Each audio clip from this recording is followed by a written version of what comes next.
বন্ধু, আপনি কি তোতলামির সমস্যায় ভুগছেন? কথা বলতে গেলে কথা আটকে যায়, তা তা তো তো বা বিভিন্ন উচ্চারণের সহিত উচ্চারিত হয়।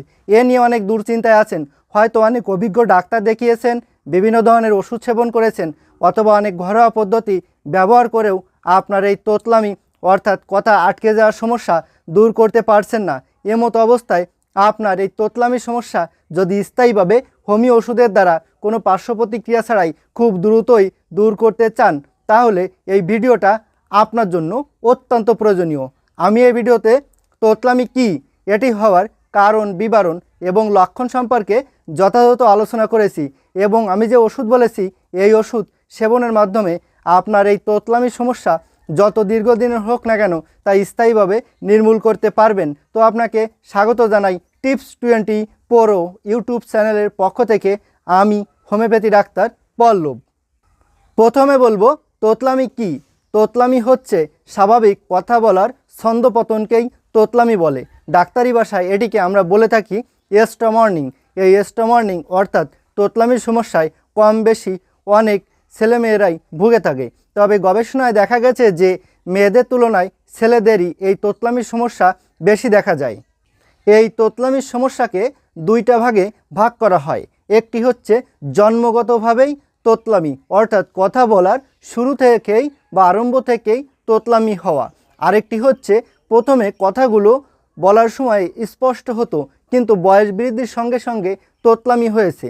আর এই বয়স বৃদ্ধির সঙ্গে সঙ্গে যাদের তোতলামি হয়েছে তাদের কিন্তু এই তোতলামির সমস্যা 100% সমাধান হয়ে যাবে। তবে যাদের কথা বলার শুরুতেই বা বয়সের প্রথমে যে কথা বলা শুরু হয় সেই সময় থেকে যাদের তোতলামি, তাদের কিন্তু এটি সমাধানে আনা খুবই কষ্টসাধ্য। আর আমি এই ভিডিওটা মূলত প্রস্তুত করেছি যাদের বয়সের প্রথমে কোনো তোতলামি ছিল না, পরবর্তীতে এসে এই তোতলামির সমস্যা হয়েছে, তাদের মূলত লক্ষ্য করেই এই ভিডিওটা প্রস্তুত করেছি। এই তোতলামির সমস্যা দেখা দিলে অনেকে অনেক অভিজ্ঞ ডাক্তারের শরণাপন্ন হন, বিভিন্ন ধরনের ওষুধ সেবন করেন, অথবা অনেক ঘরোয়া পদ্ধতি ব্যবহার করেও কিন্তু এই তোতলামির সমস্যার সমাধান হয় না। এক পর্যায়ে অনেকে হাল পর্যন্ত ছেড়ে দেয় যে এই তোতলামির সমস্যার হয়তো কোনো সুচিকিৎসা নাই। আসলে আপনার হয়তো জানা নাই এই তোতলামি অর্থাৎ পরবর্তী কালে এসে তোতলামি হওয়া, এর কিন্তু একটা সুচিকিৎসা হচ্ছে হোমিওপ্যাথি চিকিৎসা। আর এই হোমিওপ্যাথি ওষুধের মাধ্যমে সুচিকিৎসার লক্ষ্যেই মূলত এই ভিডিওটা প্রস্তুত করেছি। এখন আমি বলবো একজন ব্যক্তির এই তোতলামি হওয়ার কারণ সম্পর্কে। এই তোতলামি রোগ হওয়ার অনেকগুলো কারণ রয়েছে, এর ভিতর আমি প্রধান এবং বিশেষ কারণগুলো সম্পর্কে বলবো। প্রধানত যে কারণ সেটি হলো মস্তিষ্কগত ত্রুটি, অর্থাৎ তোতলামি মূলত ব্রেন থেকে আসে।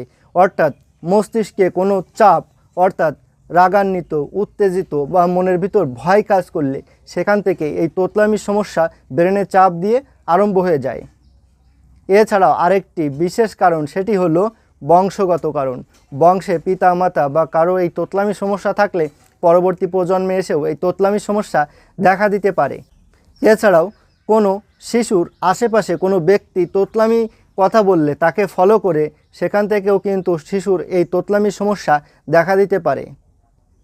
এছাড়াও বিভিন্ন ধরনের ওষুধের পার্শ্ব প্রতিক্রিয়া বা কোনো রোগ ব্যাধি বা অসুখ বিসুখ হলে তার পরবর্তীতে এসেও কিন্তু এই তোতলামির সমস্যা দেখা দিতে পারে। যে সকল ব্যক্তিরা দীর্ঘ সময় ধরে এই তোতলামির সমস্যা বা কথা আটকে যাওয়ার সমস্যায় ভুগছে, তাদের শরীরে অনেকগুলো লক্ষণ এবং উপসর্গ অনুভব হয়ে থাকে। হোমিওপ্যাথি ওষুধ সর্বদা লক্ষণ এবং উপসর্গের ওষুধ, তাই লক্ষণ এবং উপসর্গগুলো বিবেচনা করেই সর্বদা ওষুধ সেবন করতে হয়। বিভিন্ন ডাক্তার বিভিন্ন লক্ষণের উপর ভিত্তি করে বিভিন্ন ধরনের ওষুধ বলে থাকে, যেগুলো লক্ষণ মিলিয়ে সেবন করা কিন্তু খুবই কষ্টসাধ্য। তবে আমি আমার বাস্তব অভিজ্ঞতার উপর ভিত্তি করে বাছাইকৃত স্বল্প কিছু লক্ষণ এবং স্বল্প কিছু উপসর্গ বলে থাকি, এবং এর উপর মূলত কার্যকরী হোমিও ওষুধটাই বলে থাকি। তো আমি এখানে বাছাইকৃত যে লক্ষণ এবং যে উপসর্গগুলো বলবো, এগুলো একটু মনোযোগ সহকারে খেয়াল করে শুনবেন। তো লক্ষণগুলো হচ্ছে, যেমন কথা বলার শুরুতেই কথাগুলো আটকে যায়, তা তা তো তো বা বিভিন্ন উচ্চারণের সহিত কথাগুলো উচ্চারিত হতে থাকে। কারো ক্ষেত্রে কথার শেষার্ধে এই তোতলামির সমস্যা বেশি দেখা দেয়। কারো ক্ষেত্রে দেখা যায় যে মনের ভিতর যখন ভয়, ভীতি বা উত্তেজিত বা রাগান্বিত হলে তখনই এই তোতলামির সমস্যা বেশি দেখা দেয়। যখন রুমে থাকা হয়, একাকিত্ব থাকা হয়, তখন তোতলামির সমস্যা কিছুটা কম থাকে। এছাড়াও পাবলিক প্লেসে কোনো কিছু প্রেজেন্ট করতে গেলে বা কোনো কিছু বলতে গেলে অথবা শিশু বয়সে ক্লাসে পড়া দিতে গেলেও কিন্তু এই তোতলামির সমস্যা বেশি হয়। তবে বাসায় থাকলে তোতলামির সমস্যা তেমন একটা হয় না। অনেক সময় দেখা যায় যে ফোনে কথা বললে কোনোভাবেই তোতলামির সমস্যা কেউই বুঝতে পারে না, কিন্তু ফেস টু ফেস কথা বললে যখন মনের ভিতর ভয় কাজ করে তখনই এই তোতলামির সমস্যা বেশি বৃদ্ধি পায়। যখনই এই তোতলামির সমস্যা বেশি অনুভব হয় তখনই বুকের ভিতর একটা ধড়পড়ানি বা বুকের ভিতর একটা কাঁপুনি ভাব ধড়পড় অনুভব হয়ে থাকে। অনেকের ক্ষেত্রে স্টুডেন্ট লাইফ সহ কর্মক্ষেত্রে অনেকের এই তোতলামির কারণে অনেক সময় লজ্জার এবং হীনতার শিকার হতে হয়, যার কারণে সঠিক জীবনযাপনেও অনেকটা ব্যাঘাত ঘটে। তো বন্ধুরা, আমি এখানে বাছাইকৃত মাত্র কয়েকটি লক্ষণ এবং কয়েকটি উপসর্গ বলেছি। এর ভেতর যদি একটি লক্ষণেরও আপনার সঙ্গে মিল থেকে থাকে তবে আপনি নির্দ্বিধায় এই হোমিওপ্যাথি ওষুধ সেবন করতে পারেন।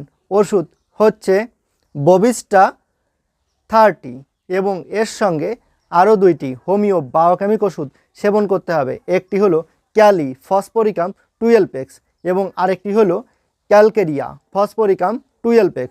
এবার আমি এই তিনটি ওষুধ সেবন করার নিয়ম সম্পর্কে বলবো।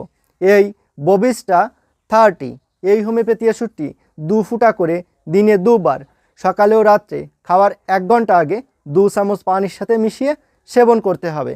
এবং এই ক্যালি ফসফরিকাম 12x এই হোমিও বায়োকেমিক ওষুধটি 6টি করে বড়ি প্রতি সকালে খাওয়ার 1 ঘন্টা পর চিবিয়ে কামড়িয়ে চুষে সেবন করতে হবে।